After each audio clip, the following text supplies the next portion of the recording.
Straight talk from Israel. You're listening to Israel News Talk Radio.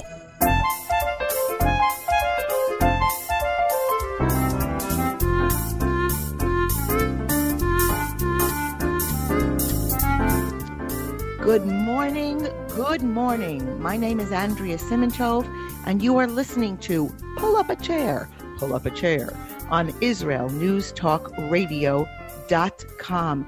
Oh my gosh, it's like a lifetime ago when we named the show Pull Up a Chair. And you know what? It feels just as appropriate today, just hanging out with friends, sharing thoughts.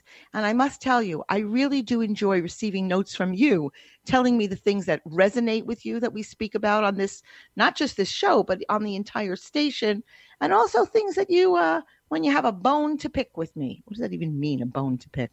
But anyway, I do enjoy hearing from you and hearing what your thoughts are. And we're very grateful for the listenership. Our Romper Room moment tells us that this morning, tonight, it's actually Wednesday night in America, but it's we have listeners in from all over the U.S. and Canada. Boker Tov, Eretz Israel. India is listening in today. Very nice. We haven't heard from you in a while. South Africa, my second home, of course, and of course the UK. So I said Canada. Yeah. So everybody's tuning in. Everybody has either their coffee or their wine. And the show ahead today is, once again, I know we sound like broken records. Jewish souls are under siege. It just doesn't stop. Those professing to be our friends, coming in the back door, the side door, from the bottom up, and finding really sneaky ways of teaching, trying to access Jewish souls, especially Jewish children, to have a different belief than we were raised on, that we know about, that we adhere to for over 6,000, almost 7,000 years. And when the show goes on today, I'm going to talk to you about the latest assault taking place in the Holy Land. And with real live notes, real live letters from those on the ground who are, again, heroes in our time. Have I piqued your curiosity? I certainly hope so. And that's it. My name is Andrea Simantov. Sit back. Really looking forward to spending the next hour with you.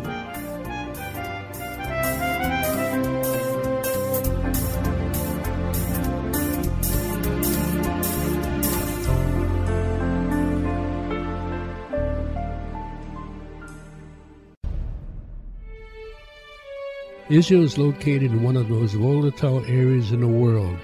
Israel is an island of stability in a sea of war and unrest. In the midst of this turmoil, Israel stands out as a beacon of order and human progress. Each week we update you on what's happening in this, the Jewish state, a true light unto the nations. This is Jay Shapiro. Join me every Thursday on Israel News Talk Radio.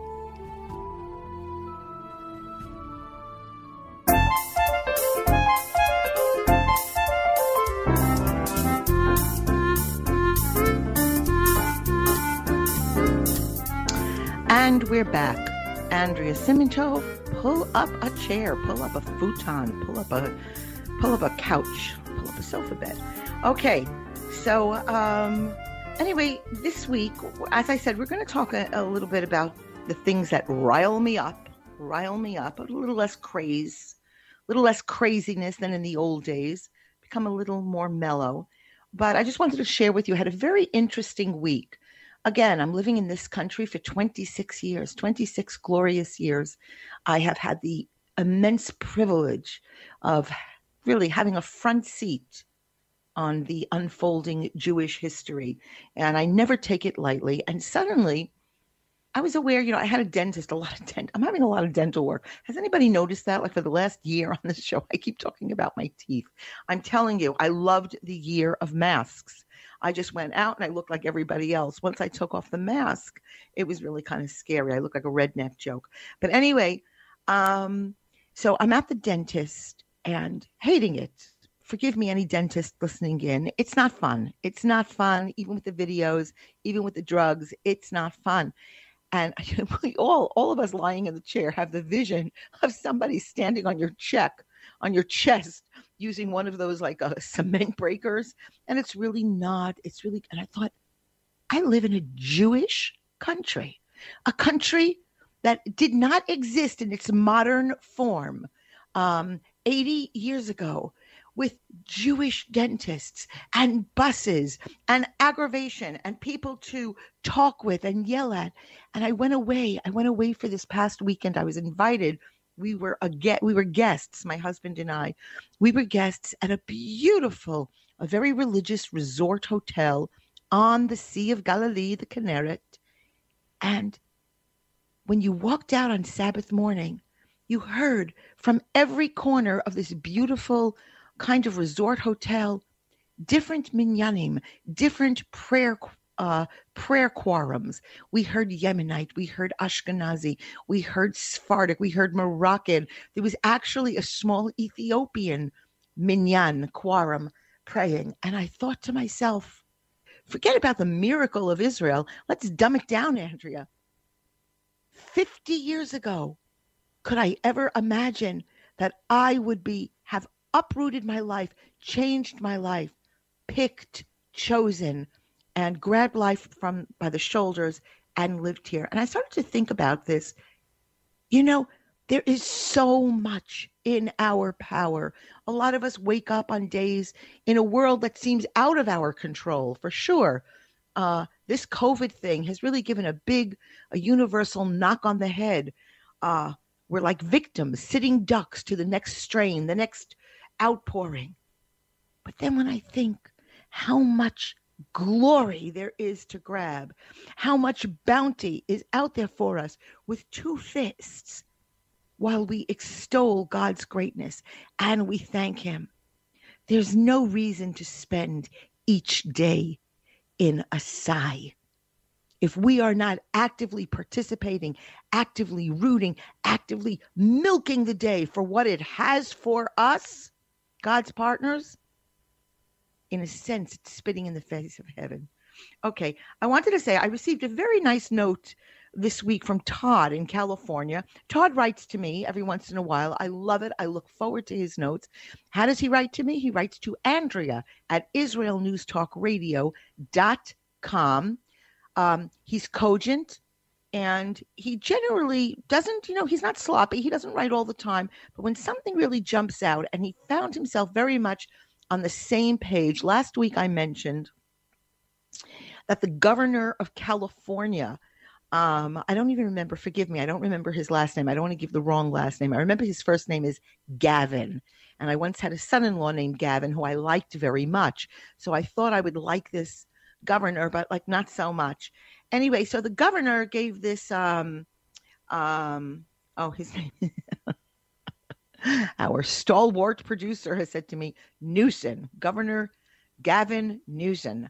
Okay, so Todd gave me a thumbs up because I mentioned that Governor Gavin Newsom is feckless, and he capitulated limply to the silly PC police who are demanding toy sections filled with genderless playthings. And I thought to myself, I just can't. You know what? If it weren't so dangerous, if it was not the reemergence of Sodom, it would be funny. A few years ago, we would have made a movie about this, had a character like this, and he would have been a comic character, probably played by Leslie Nielsen. So I just like that. I like knowing that. I also had a client yesterday, something totally unrelated, and she said to me, my husband loves the show. Who even knows who's listening? So drop me a note, and it was curious, the things that piqued her husband's interest. Okay. So this week, I also had a few really emotional and spiritual epiphanies, and I'd like to know what you think. So as I said, I went away for this weekend. We weren't just invited because we're just terrific people, which goes without saying, but we were guests of Shalva. Shalva is the Association for Mentally and Physically Challenged Children in Israel, but that's a very limiting title. We were invited to go away with they're soldiers in the soldiers program.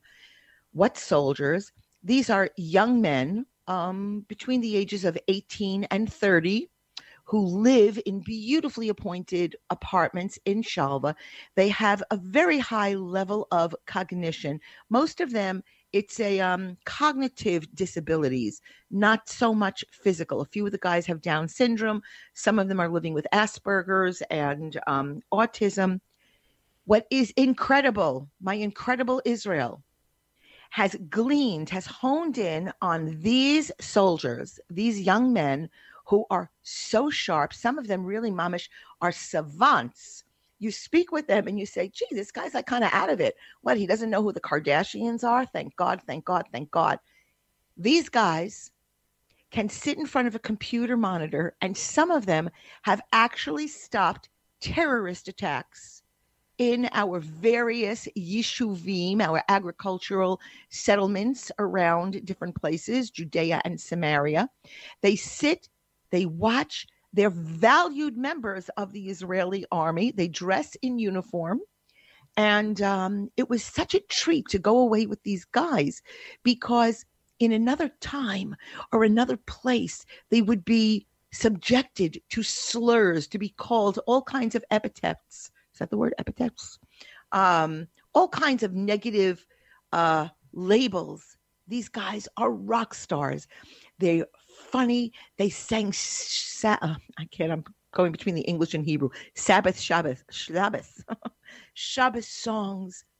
And they so value their role in protecting our nation. You had to see it. And some of the guys who are, say, less cognitively sharp, a couple of the guys who are living with Downs, they are in charge of maintaining storerooms and supply closets. They're trustworthy. They're loyal. They're fantastic. It was such an honor to be in their orbit. Okay.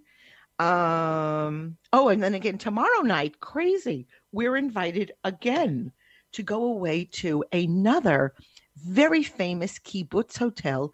We will be going, I'll report next week. I'm going to go to Kibbutz Lavi. It is really worth looking it up, Lavi. Now, I've been there before. Both places I went to are known to be very religious resorts, very religious. So, but the kibbutz, I didn't know that it was actually founded by child survivors of the kinder transport, the children who were saved from the fire pit of Nazi Germany. And it's going to be very nice. I'm going for actually like 3 days. I'll be walking around. They have cattle, beautiful dairies and synagogue furniture factories. And what an amazing, amazing country. All of you listening in, plan your next trip to Israel as the skies are opening up. Okay. Before we go into our mega, what is happening to Israelis under siege, I want to just bring everybody up to where I'm holding today. The Torah commands us to be happy. It is a Thursday morning. We are going towards Shabbos. It says the exact words, you shall rejoice with all the good that the Almighty has given you. So what do we need a directive to rejoice, since we could automatically be happy when we have good things? Because our nature is to constantly want more than we presently have. Just go to the post office, drowning in packages from overseas, from Amazon, from Next, from AliExpress, more. Quote, he who has 100 wants 200. Our moments of joy are mixed with sadness over what we lack. So what is the Torah telling us? It commands us to rejoice with what we have. We should strive, and it's hard work, boys and girls, to strive to feel joy. Lacking joy with what we have is destructive, both physically, spiritually, according to Pirkei Avot, the ethics of our Father, and I would say even more communally. Each one of us is a representative of the community from which we emerge. By wearing our joy, wearing our gratitude, wearing our humility, we glorify his name, and it's just good. And yeah, It's hard work. When we come back, we're going to actually talk a little bit about shaman philosophy and the jerks who boycott Israel. Guess what? I will see you on the other side.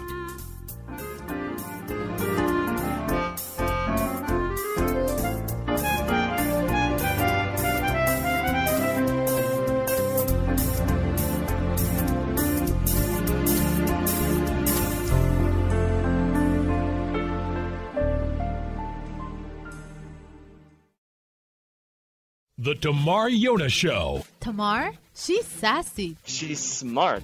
She's funny. But she's also a real Jewish mother. Hi, everybody. I'm Tamar Yona. And yes, I can be all of those things. But at Israel News Talk Radio, I'm here to bring you the news stories and guests that you may not hear anywhere else. Join me live on air Sundays, Mondays, and Tuesdays for the most unique and bold talk radio in Israel. The Tamar Yona Show. Shalom, I'm Leah Aharoni. Join me on my show, News from the Torah.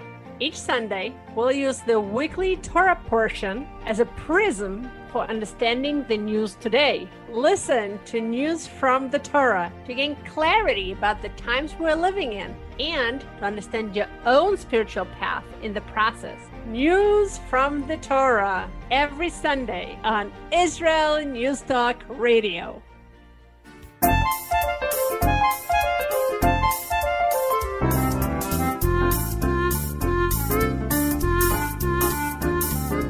Okay, we are back. Andrea Simonchov, pull up a chair, IsraelNewsTalkRadio.com. I forgot to mention the chat room. If you're listening to this live, the chat room is open. So just drop me a note. Say, hey, Andrea, I am listening in from, and then fill in the blank. Okay. So I just saw something. I just wanted to know what you thought about this. I like this very much. I don't know much about the shaman faith, but anyway, there's a shaman blessing. Came across one of my feeds, and it says, I release my partner from the obligation to complete me. I release my parents from the feeling they failed with me. I release my children from the need to bring me pride. I don't lack anything.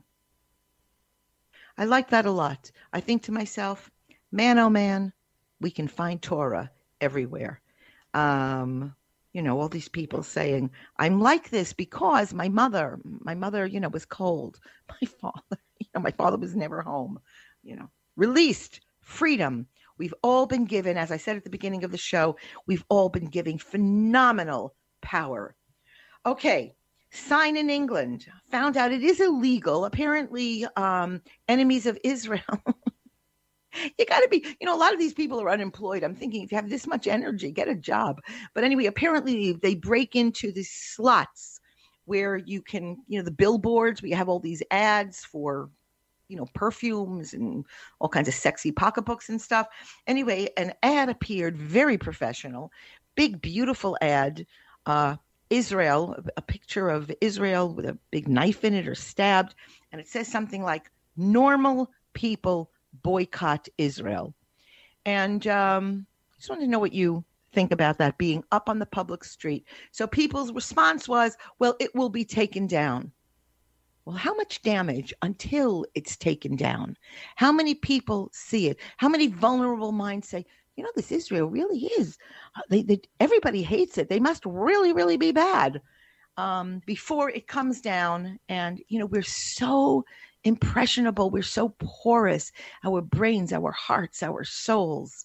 We have to be careful what we ingest food-wise. But what are we ingesting emotionally, spiritually, and intellectually? Which brings us to the topic of the day. I'm trying to get off Facebook a lot. This is like a preface to what I want to share with you. I spend too much time on it. And for me and my work, it happens to be a valuable tool.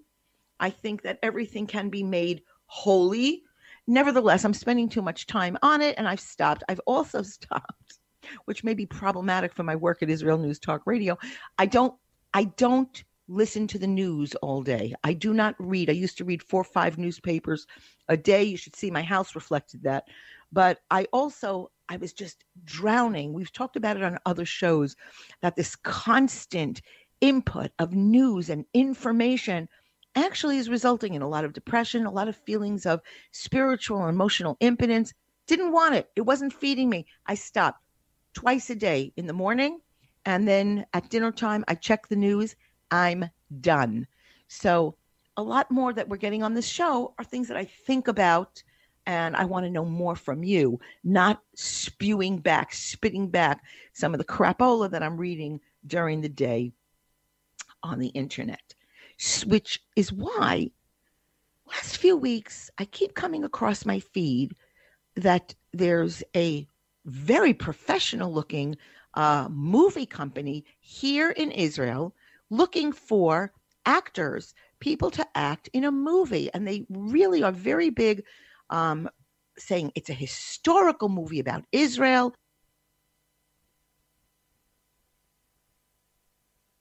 They're also offering a lot of money per day. I think they were offering $350 a day, which in Israel is a lot of money. And a lot of these other places that are looking for people, very legitimate, are saying, you'll have some nice pictures, you'll have a fun experience, we'll give you lunch. So here they're coming with lunch and money and professional. And they keep emphasizing the historical nature, biblical films, and I'm seeing it, and something doesn't feel right. Something is glaringly absent. So I write up a question to several of my friends who are active in the anti-missionary movement that I haven't heard anything. I see all the responses to these advertisements. How much can I go? My father's 55. Can he come with me? I wear glasses, but I can wear contact lenses. All this stuff, and nobody is questioning the source. And of course, the poster has a very indigenously Israeli name, not just a Jewish name, an Israeli name. And it's all written, and her name is in Hebrew. What could be bad? What could be duplicitous? So, but I was still gobsmacked by those heavy Christian overtones in these casting calls. So anyway, I write to my friend Sharon Newson. We all know of Shannon, and she said to me, there's so many, she doesn't want to point them out, because if you're busy looking at all of these groups coming in and surreptitiously coming in through the back door, looking to access Jewish souls, you wouldn't be able to make dinner for your family. You wouldn't be able to light candles for Shabbos. You'd be so busy. And so I sent this to Shannon. She says, yeah, Christian filmmakers are looking for Orthodox Jews for the movies they're shooting. And I agreed that she describes it like they're shooting a movie about the Essenes from the Dead Sea area, like it's a historical film on the Dead Sea Scrolls, when in fact it's a Jesus movie.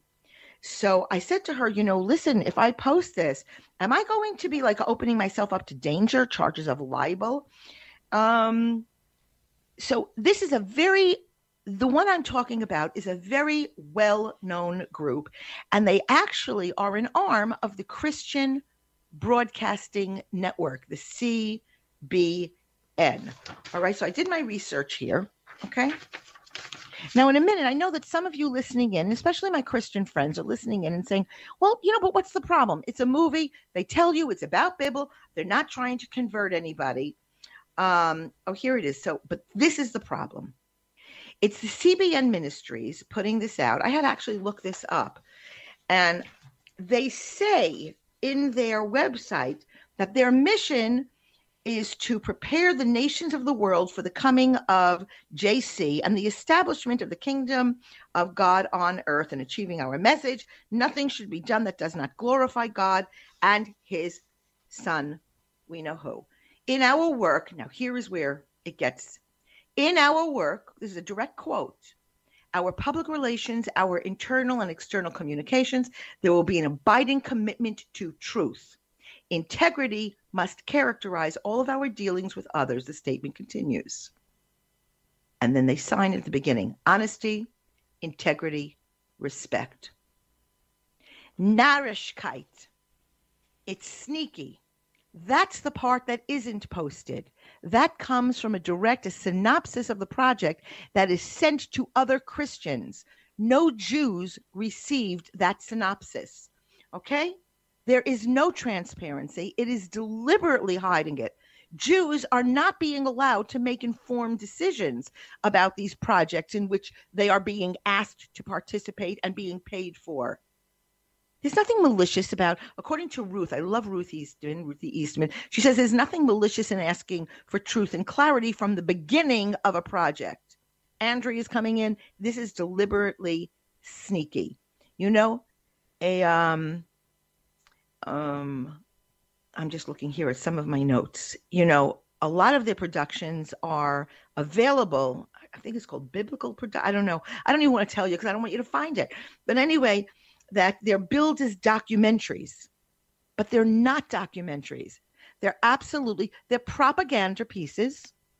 Propaganda. If this is your faith and you believe it, you may not feel it's propaganda. You may feel it is the truth. But the Jews that are participating in this are being deliberately lied to, deliberately kept in the dark, and they may indeed be participating in something that is to them abhorrent.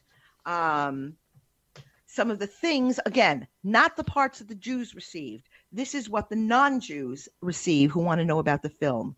A few of the questions the film will address: who wrote the Bible, where, when, and how? That's not a Jewish question. How were the text and manuscripts preserved over several centuries?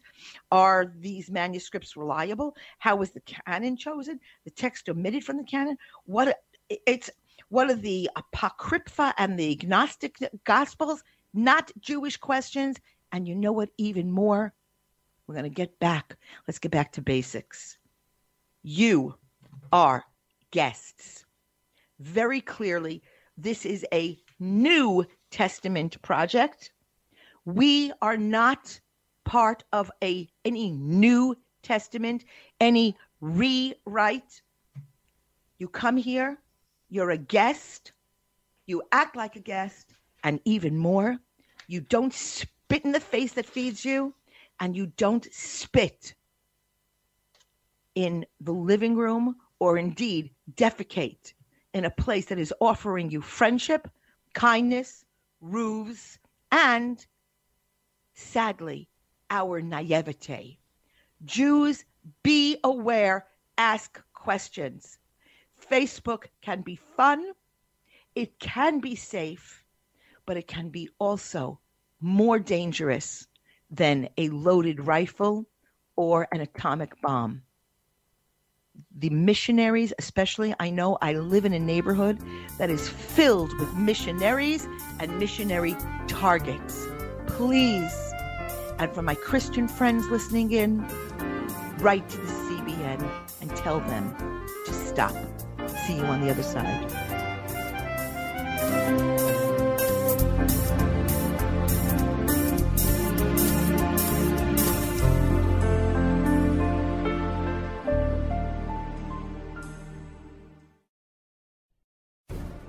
In a time where feelings have become fact, where rational thought and common sense has disappeared, one man stands above it all. I'm Howie Sobiker, your political hitman. Political Hitman airs every Tuesday at 11:59 p.m. North American time, 7 a.m. Israeli time, only on Israel News Talk Radio. Are you interested in transforming your life, drawing closer to the Creator, and uncovering the deeper meanings and hidden treasures in the Hebrew Bible? Then join me, Rav Yitzhak Michelson, and me, William Hall, on the Science of Kabbalah, where we are seeking to narrow the gap between what we understand of our physical and spiritual worlds. So make sure to tune in every Tuesday at 5 p.m. Israel time, 10 a.m. Eastern Standard Time, here on Israel News Talk Radio.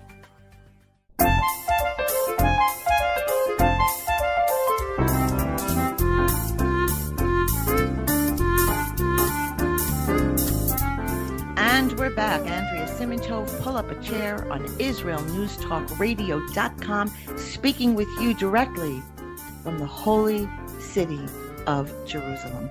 All right, this week's Parsha portion of the Torah, the reading, is the story of Vayera. But I have to jump in. So as I told you, I went away this past Shabbos, and even though we do our shows on Thursday, the reading of the Torah doesn't happen until the Sabbath or the secular day, Saturday. So anyway, I'm sitting and I'm doing studying and I'm reading for last week. So I just want to kind of recap something that struck me. Suddenly, I was just learned something that I had never understood before. That our father Avraham, okay, we're just going to go back a little bit to last week's Parsha. Our father Avraham, the events of his life that unfolded, that we all are receiving our guidance from, our moral barometer today from Avraham, as B'nai Avraham, the children of Avraham, they're not just accidents on kind of this cosmic bulletin board. It happened. And by the way, what we can glean from Avraham yearned to be the father of a people. I don't know why this struck me. You know, our being a people as the seed of Avraham is not an accident and something that happened. God promised it. But that promise struck him so. It was so innate to his being. He wanted us. He wanted to be the father of our nation. And you know, I have to tell you, just that little blip of the radar to realize that I and you are part of Avraham's dream made me put my shoulders back just a little more. I held my head a little bit higher. I said my blessings a little more robustly.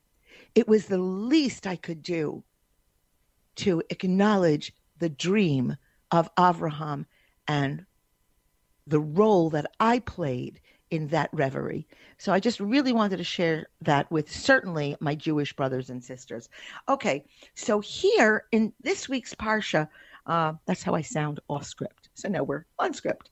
Okay, so our father, Avraham, so what does he do? He pleads for the forgiveness and survival of Sodom. So, you know, he starts striking the best bargain. We say that Jews are very good bargainers, and here we see it here in this week's Parsha, so that he can actually, Avraham has that one-on-one with God in heaven. And what does he say? He says, if there are 10 righteous people in Sodom, then the city will be spared. There's a sizable population living there. So Avraham is confident. I mean, of course, he meets good people every day, that he has saved that city once a number of necessary righteous inhabitants has been reduced to 10. Maybe this is the reason that he doesn't bargain for a number lower than 10. But he's sadly, terribly disappointed. Sodom doesn't even contain 10 righteous people, and the avenging angels do their work of retribution and destruction. So Rabbi Beryl Wine tells something that I just needed to share with you. He points out that when he was in yeshiva, his rabbis said to him that it wasn't destroyed, Sodom, because of the tens of thousands of evildoers. It was destroyed because it lacked 10 good people. Once again, here in the story, the Torah reiterates to us the value of an individual, of a good person, of all that we have in our power, of a good deed performed for the sake of performing a good deed, and how in the eyes of heaven, goodness always trumps evil. Judaism places great responsibility upon the individual and our own personal behavior. You know, Rambam makes this point when he states that before doing an act in life, one should always consider that the whole world is very evenly balanced at that moment, at every moment of our breathing. It's balanced between good and evil, salvation and destruction. The act about to be performed, if it's one of goodness, one of giving, one of kindness, it can save the entire world. And if it's wrong and evil, selfish, uncaring, unfeeling, it can doom all of humankind. That's how important we are. And a second lesson inherent in the story of Sodom is that even the most righteous person in the world, our father Abraham, he cannot save other people simply with his blessings and with his entreaties. People, communities, nations, we have to save ourselves. It takes an Abraham to guide us, to teach us, to serve as an example and a role model, to influence and lead. But in the last analysis, only Sodom can save Sodom. Only a Lot can save Lot. You know, I'm thinking about all these people and all these nations listening in to this station and this show, that the things that if we choose to unite us, oh man, dwarfs the things that separate us. You know, there's a lot of reliance in the religious and general world that somehow others have to pull us through. We got to get the right therapist. We have to have the right pill. We have to have the right diet. People are willing to invest a great deal of time, effort, money, all kinds of material investments to obtain the blessings of a righteous person or a know-it-all to solve their problems. Imagine that same effort invested into our own personal attempts to improve ourselves. What benefits would result? What greater outcomes than the blessings from others, no matter how great the others might be? The rabbis of the Talmud, you know, when they were asked for blessings, they all often asked the asker, what good deed have you done in your lifetime? A blessing can have no good effect if a person receiving it doesn't have himself some merit. It states that the great rule in life is your behavior will bring you closer to God and to humankind. You know, Abraham in Sodom, at the end of the day, he's powerless to save it without the cooperation of the inhabitants.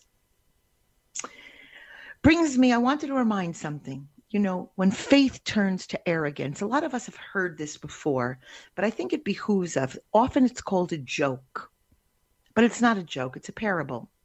It can be looked at again and again, and we can set aside the humor and settle in the truth. There is a storm. Many of us have heard this. There's a storm when a town in one neighborhood starts to flood. People, they begin to evacuate, the water level is rising, and there's one individual, he refuses to vacate, placing his faith in God, his Savior. The mayor sends a boat into the village to assist with the evacuation. This individual refuses to budge. The water enters his home. He goes up to the rooftop. A helicopter is sent to help him escape his dangerous, dire situation, but the man refuses, stating that he has full faith and God will save him. Eventually, he drowns. In heaven, he confronts God and says, I was a good person. I fulfilled your commandments. I had faith in you. Why did you forsake me? To which God replies, what do you want from me? I sent you a boat and a helicopter. You declined the help. Brothers, sisters, we need to recognize God's hand in our daily lives, to take the foundation he has provided for us and to build upon it, to enhance our spiritual and physical world, and in turn, change the world. You know, there's a lot of angels that walk among us that are unrecognized.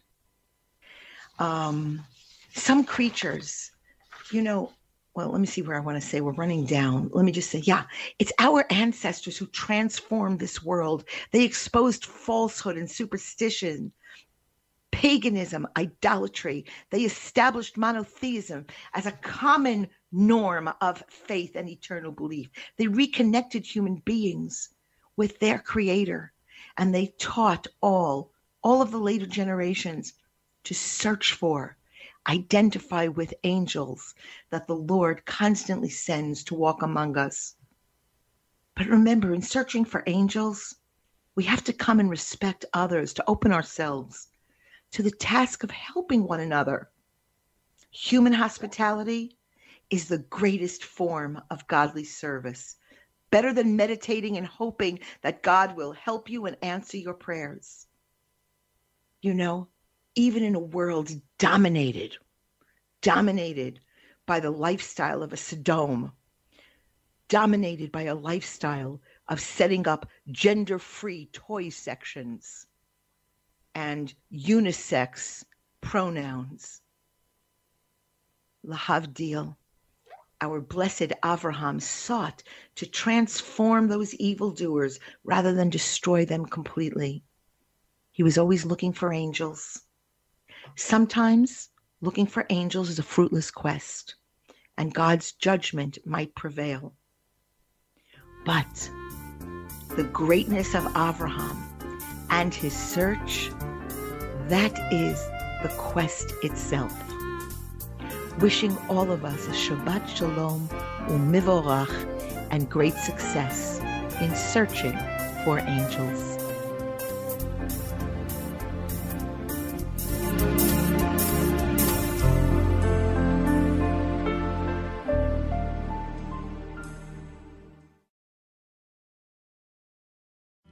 Where can you get the inside news on Israel? At Israel News Talk Radio, we're dedicated to sharing Israel's inside story with the world by providing our listeners with news on Israeli politics, current affairs, and Israeli Jewish culture. The Israel News Talk Radio homepage also provides you, the listener, with useful information at your fingertips, with scrolling news headlines, weather, currency exchange, Shabbat candlelighting times, and so much more. Our radio programming is always accessible and on demand. We operate absolutely free of charge for everyone, everywhere. If you love what we do, partner with us now by becoming an Israel News Talk Radio supporter. With your support, you'll be inscribed on our Israel News Talk Radio Wall of Fame. There's nothing like us in the world. Be part of something great. Israel News Talk Radio. Straight talk from Israel. Howdy, this is Rita from League City, Texas, now living in Israel. And though my heart may have belonged to Texas, it now belongs to Israel and all the fantastic show hosts at Israel News Talk Radio. Hi, this is Michael Solomon from Kiryat Arba, Israel. And why do I love listening to Israel News Talk Radio? Because I love listening to the interesting interviews they do and their news reporting that most other media sources don't cover. Hey, this is Nicoleko from Malmö, Sweden. It gets pretty cold here in Sweden, so I love cuddling up with a warm cup of tea while I listen to Israel News Talk Radio. Hey everybody, this is Frank Morris from Tennessee. Me and my dog Buster really love listening to Israel News Talk Radio. You're listening to Israel News Talk Radio.